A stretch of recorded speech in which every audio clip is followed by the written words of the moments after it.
Hello friends, और एक बार फिर से स्वागत करता हूं आज के इस वीडियो में। और सबसे पहले मैं आप लोगों को एक लाइन कहना चाहूँगा। ये एक ऐड अभी चल रहा है, आप लोगों को ज़रूर से ज़रूर सुना होगा कि आजकल रिलेशनशिप में घुसना आसान है लेकिन वापस निकलना मुश्किल। इसी तरह से आपको NBFC लोन ऐप से लोन लेना आसान है लेकिन इन सभी से बचना काफ़ी ज़्यादा मुश्किल है। तो इसी के साथ चलिए वीडियो को करेंगे शुरू। और आप लोगों को मैं सबसे पहली लाइन यही बोलना चाहूँगा कि अगर आप लोगों के कितने भी सवाल हैं तो सभी के जवाब आपको वीडियो में अंत तक मिल जाएंगे। काफ़ी लोग पूरा वीडियो नहीं देखते हैं और उसी वीडियो का में ही उनका आंसर लिखा रहता है, फिर भी कमेंट करके पूछते हैं कि ऐसा होगा वैसा होगा। लेकिन आप लोग वीडियो पूरा देखिएगा तो आप लोगों को उसी कमेंट का आंसर भी दोस्तों वीडियो में ही मिल जाएगा। तो अगर आपने किसी भी NBFC एप्लीकेशन से लोन लिया है और उसका रिपेमेंट नहीं किया और आप सोचते हैं कि आपके साथ कोई बड़ी कार्रवाई होगी या आपके ऊपर पुलिस केस हो जाएगा या फाइनली NBFC एप्लीकेशन वाले आपके खिलाफ कोर्ट में केस कर देंगे, तो सभी टॉपिक्स पे मैं आज का ये वीडियो लेकर आया हूँ, पूरा डिटेल वीडियो। तो वीडियो को लास्ट तक ज़रूर वॉच कीजिएगा। और साथ ही में अगर आप लोगों को डर लग रहा है और काफ़ी सब्सक्राइबर से मैंने अब बात कर ली है, मैं जुड़ चुका हूँ, काफ़ी लोग हैं जिनका 5 साल तक दोस्तों रिपेमेंट नहीं किया गया है, 7 साल तक रिपेमेंट नहीं किया गया। एम पॉकेट एप्लीकेशन बहुत पुरानी एप्लीकेशन है और जब से एप्लीकेशन लॉन्च हुई थी उसी ईयर लोन उसने लिया था और अभी तक रीपे नहीं किया। इसी तरह काफ़ी एप्लीकेशन है, किस्त एप्लीकेशन 3 साल से लोन नहीं दिया है, क्रेडिट भी है 2 साल से नहीं दिया है। ऐसे लोग हैं जिनसे मैं बात कर चुका हूं और फाइनली आपको बताता हूं कि उन लोगों के साथ क्या हुआ था और आपके साथ भी अब क्या हो सकता है। तो इसी के साथ वीडियो को शुरू करने से पहले आप लोगों ने अगर हमारे चैनल को सब्सक्राइब नहीं किया है तो किसी भी तरह की लोन रिलेटेड हेल्प के लिए हमारे चैनल को सब्सक्राइब करना बिल्कुल भी नहीं भूले, लोन हेल्प इंडिया नाम से। और साथ ही में व्हाट्सअप नंबर भी है 8780082240। ये व्हाट्सअप नंबर पे आप लोग कांटेक्ट भी कर सकते हैं, व्हाट्सअप पे मैसेज कर सकते हैं। चलिए इसी के साथ वीडियो को करेंगे शुरू। और सबसे पहले बात करते हैं NBFC लोन ऐप्स के बारे में। जैसे हाल फिलहाल में आप लोगों को एक मैसेज मैंने दिया था कि अब 31 मई के बाद से NBFC एप्लीकेशंस आपके कॉन्टैक्ट्स पर कॉल नहीं करेगी या कॉन्टैक्ट्स का डाटा आपको नहीं दिया जाएगा ऐप्स को। अब ये 31 मई के बाद की दोस्तों बात है, उससे पहले अगर आपने इंस्टॉल किया होगा और उससे पहले ही लोन लिया होगा तो अभी तो आपका डाटा उन लोगों के पास होगा और कॉन्टैक्ट पे वो लोग कॉल भी करते होंगे। सबसे पहला सवाल जो ज़्यादातर लोग पूछते हैं, मैंने यहाँ पे कमेंट सेक्शन भी खोल रखा है अपने फ़ोन में, आप लोगों के मैं सवाल भी पढ़ूंगा और उसका जवाब भी दूंगा। इससे पहले मैं बता दूं कि NBFC वालों ने आखिर उनके साथ क्या किया था जिन्होंने अभी तक लोन नहीं दिया। जैसे फर्स्ट एग्जांपल मैंने दिया एम पॉकेट एप्लीकेशन। तो एम पॉकेट एप्लीकेशन का बंदे ने 7 साल से दोस्तों लोन पेमेंट नहीं किया, सोच सकते हैं बहुत ही लंबा समय था। और उसका दोस्तों लोन का अमाउंट था 4,000 रुपये, जो बढ़ के हो गया था 47,000 यानी 47,000 रुपये। आपने एकदम सही सुना, कितना हैवी चार्जेस, इतना ज़्यादा चार्जेस दोस्तों कहीं भी नहीं लगता होगा। आप लोग भी सोचिए कि कौन चाहेगा 4,000 रुपये का दोस्तों 47,000 रुपये वापस करना, कोई भी नहीं चाहेगा, मैं हूँ या आप हूँ। इसीलिए मैंने सबसे फर्स्ट में ये लाइन कही थी कि NBFC लोन ऐप से लोन लेना आसान है लेकिन रिपेमेंट करना या इनसे बचना काफ़ी मुश्किल। अब देख सकते हैं यहाँ पे 47,000 रुपये लोन इसका हो चुका है अमाउंट का। अब ये बोल रहा है कि मैं तो बिल्कुल भी नहीं देने वाला। और 7 सालों के अंदर में उस एप्लीकेशन वालों ने दोस्तों उसका कुछ भी नहीं किया। मैं आपको बता रहा हूँ कि कुछ भी नहीं हुआ है उस आदमी के साथ और वो अभी तक आराम से घूम रहा है, टहल रहा है। अब उसको कभी भी पॉकेट एप्लीकेशन से कोई कॉल वगैरह भी नहीं आती है और जो पुराना नंबर था वो उसका बंद भी हो चुका है। और यहाँ पर ना ही उसके घर पर कभी रिकवरी एजेंट आया है, ना ही कुछ हुआ। क्रेडिट भी का भी सेम हाल है, किस्त का भी सेम हाल है, नावी एप्लीकेशन से भी सब कुछ बिल्कुल सेम टू सेम है। अगर आपने लोन लिया और लोन नहीं दिया तो शुरू में एप्लीकेशन वाले आपको तंग कर सकते हैं और करेंगे ही। आप किसी भी ऐप से लोन लेंगे, सबसे पहले बात मैं आप लोगों को डिस्क्लेमर दे देता हूं कि अगर आपके पास दोस्तों पैसा हो, अगर इन केस आपके पास पूरा पेमेंट है और आप पे कर दीजिए तो ज़्यादा बेहतर रहेगा। इन केस अगर आपके पास दोस्तों पैसा नहीं है तो फिर आपको डरने की बिल्कुल भी ज़रूरत नहीं है कि ये एप्लीकेशन वाले आपको कुछ भी करेंगे। High risk high reward option यहाँ पे चलता है। NBFC एप्लीकेशंस आपको कुछ डॉक्यूमेंट के बदले लोन देती है लेकिन काफ़ी हाई इंटरेस्ट रेट पे देती है, क्योंकि रिस्क भी यहाँ पे लोगों का हाई होता है कि आप लोन वापस करें या ना करें।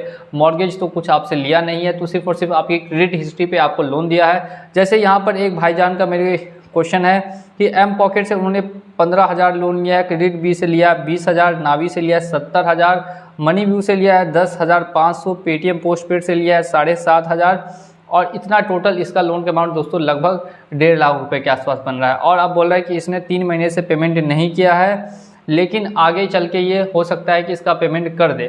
तो क्या करना चाहिए अभी से?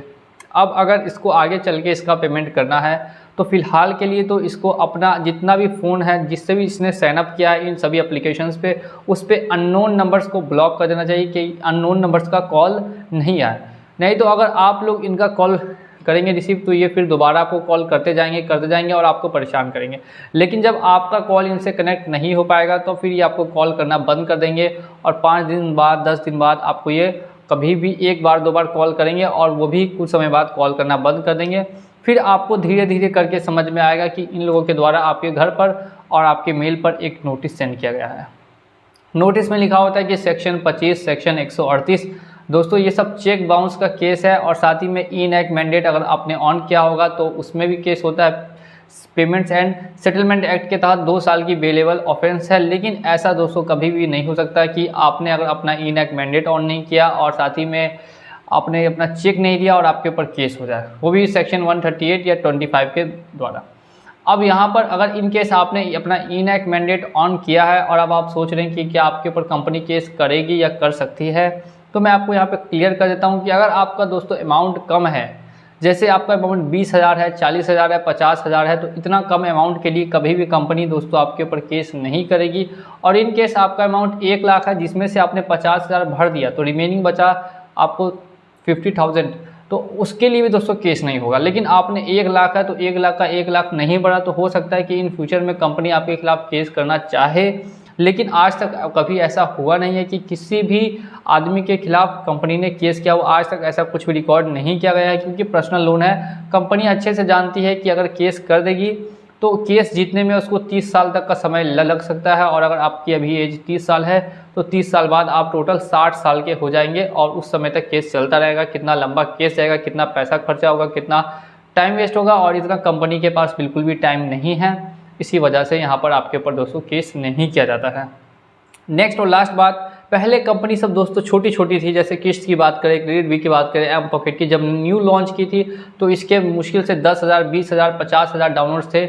लेकिन अब काफ़ी डाउनलोड्स हो चुके हैं, करोड़ों में है, 1 करोड़ 2 करोड़ ऐसे डाउनलोड्स है और यूज़र्स भी दोस्तों लाखों में है, 20 लाख 50 लाख ऐसे इनके यूज़र्स भी हो चुके हैं जो अभी एक्टिव जिन्होंने लोन लिया है। और उनमें से काफ़ी लोग लोन रीपे भी कर पा रहे हैं और काफ़ी लोग हैं, लाखों लोग हैं जो लोन रीपे नहीं भी कर पा रहे। पर्सनल कारण होता है, जॉब छूट गई होती है, कोई किसी का एक्सीडेंट हो गया, किसी की मेडिकल कंडीशन अभी अच्छी नहीं है और उनसे लगातार लोन मांगा जा रहा है।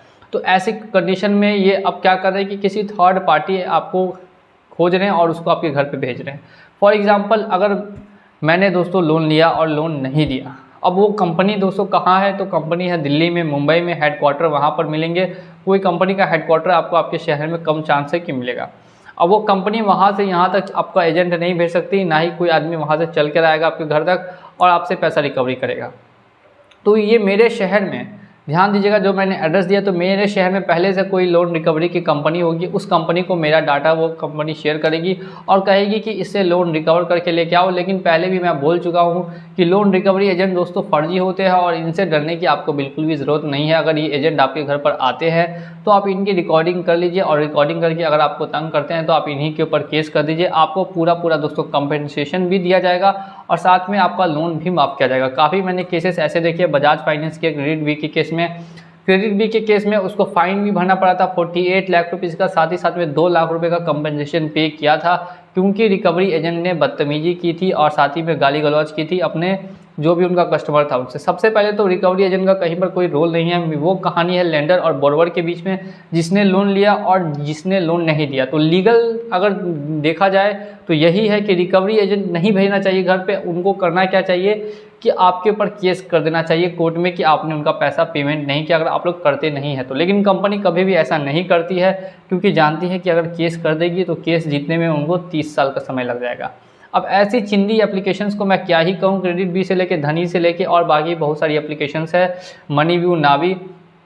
और आपको मैं यहाँ पे बता दूं कि आपने अगर किसी भी एप्लीकेशन का लोन नहीं दिया तो अब आपको डरने की बिल्कुल भी ज़रूरत नहीं है। 2023 दोस्तों चल रहा है, जब 7 सालों में कोई कंपनी किसी का कुछ नहीं कर पाई तो अब आपका क्या होगा आप भी समझ सकते हैं। अगर आपने 3 महीने 4 महीने हुए हैं लोन लिए हुए तो कंपनी खूब तंग करेगी, बहुत कोशिश करेगी आपसे लोन रीपे करने की और साथ में मैसेज भी करेगी कि आपके खिलाफ मैंने कोर्ट में केस कर दिया है, आपके घर पर पुलिस आने वाली है, ये दिस डैट, और ऐसे करके आपको बुरी तरह से परेशान करती है, मेंटली टॉर्चर करने की कोशिश करती है। लेकिन इससे इससे आपको बिल्कुल भी डरना नहीं है। पहले से तैयार रहना है कि ये सब चीज़ें होने वाली है, तो इन सबको जितना आप लोग सिंपल लेके ये चलेंगे उतना ज़्यादा आप लोगों के लिए सही होगा, और जितना ज़्यादा आप लोग इसको कॉम्प्लिकेट करते जाएंगे उतना ज़्यादा दोस्तों ये कॉम्प्लिकेट होते जाएगा। तो सबसे बड़ी बात है कि आप इन सभी चीज़ों को सिंपल लेकर चलिए कि ये सब कंपनी वाले अपना पैसा वापसी के लिए कर सकते हैं, लेकिन इन सभी से कुछ भी होने वाला नहीं है। फाइनली आपके सिविल स्कोर पे इफेक्ट पड़ेगा, क्योंकि जैसा आप लोग जानते हैं कि ये सभी एप्लीकेशंस NBFC एप्लीकेशन है, और NBFC एप्लीकेशंस सिविल में रिपोर्ट करती है, और आपके सिविल स्कोर को दोस्तों यहाँ पे कम कर दिया जा सकता है। और कितना कम किया जाएगा इसकी कोई लिमिट नहीं है, जितना लंबा आपका दोस्तों नॉन रिपेमेंट होगा उतना ज़्यादा कम किया जाएगा। और सिविल स्कोर कम होने से आपको फ्यूचर में किसी भी अदर बैंक से या कहीं से भी पर्सनल लोन, या मैं कहूँ तो एजुकेशन लोन या अनसिक्योर लोन, बिना सिक्योरिटी के लोन आपको नहीं दिया जाएगा, और अगर दिया भी जाता है तो काफ़ी हाई इंटरेस्ट रेट पे दिया जाता है, जो आप बोरो नहीं कर पाएंगे, ले नहीं पाएंगे। और इसी तरह से कंपनी आपका सिविल स्कोर या क्रेडिट हिस्ट्री बर्बाद कर देती है, और ताकि आप लोग फ्यूचर में कभी लोन ना ले सके। और बाकी आपको अगर इसके जाल से बाहर आना है तो मैंने पहले ही बता दिया कि ये सभी चीज़ें आपको पहले से पता होनी चाहिए कि आपके साथ साथ ये एप्लीकेशन वाले कर सकते हैं, और आप इन सब से निपटने का रास्ता भी मैंने बताया हुआ है। काफ़ी एप्लीकेशन है, काफ़ी वीडियोस है, लगभग 600 से ज़्यादा वीडियोस और सभी एप्लीकेशंस पे बने हुए हैं। तो आपको जिस एप्लीकेशन के बारे में पूरी फुल डिटेल में जानकारी चाहिए हो तो उस एप्लीकेशन का नाम लिख के साथ ही साथ में आगे में लिखेंगे लोन हेल्प इंडिया, तो फिर मेरा चैनल आपको दिखाई देगा, और साथ ही में उसका वीडियो भी दिखेगा। उस वीडियो को पूरा देख कर आपको समझ में आ जाएगा कि ये एप्लीकेशंस का क्या नियम है। इसके साथ यहाँ पर मैं वीडियो को एंड करूँगा, ज़्यादा लंबा वीडियो नहीं बनाना चाहता हूँ। वीडियो को एंड करने से पहले बोलना चाहूँगा कि अगर वीडियो पसंद आया हो तो चैनल को सब्सक्राइब करके वीडियो को लाइक करना बिल्कुल भी नहीं भूलिएगा। इसी तरह की आपको इन्फॉर्मेशन वाली वीडियोस मेरे चैनल पे लोन से रिलेटेड हमेशा मिलती रहेगी। मिलेंगे अगली वीडियो में।